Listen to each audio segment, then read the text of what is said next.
Most people get this wrong. They think all student credit cards are the same, but the biggest mistake you need to avoid is picking a card without understanding how it actually builds your credit history.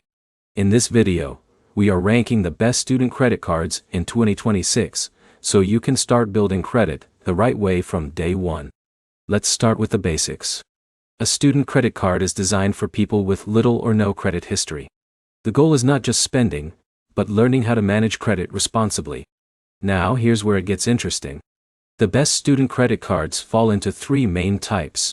First category, simple cashback student cards. These cards give small rewards like 1 to 2% cashback on everyday spending such as food, transport, or online shopping. For someone like Alex, who is in college and just starting out, this is the easiest way to earn rewards while building credit at the same time. But here's the problem. Many students focus too much on rewards and forget the real goal, which is building a strong payment history.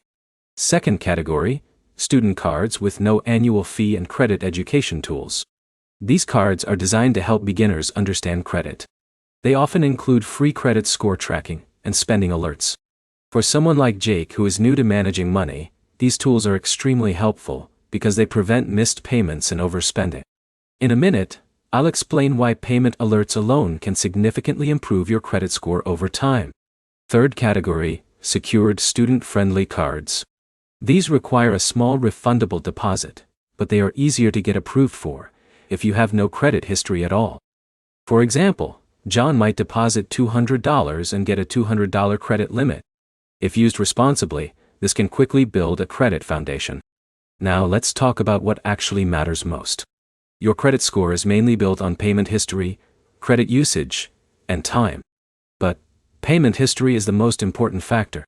That means paying on time every single month is more important than rewards, limits, or perks. Now here's where most people fail.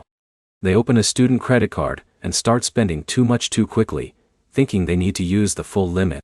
But high usage can actually hurt your credit score. So what is the smart strategy in 2026?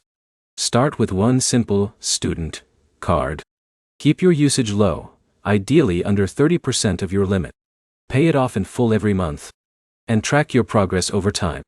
Let's summarize everything clearly. The best student credit cards in 2026 are not about the highest rewards. They are about building strong credit habits, staying consistent, and using the card responsibly over time. If this helped you understand student credit cards better, make sure to like, comment, and subscribe for more simple credit guides like this.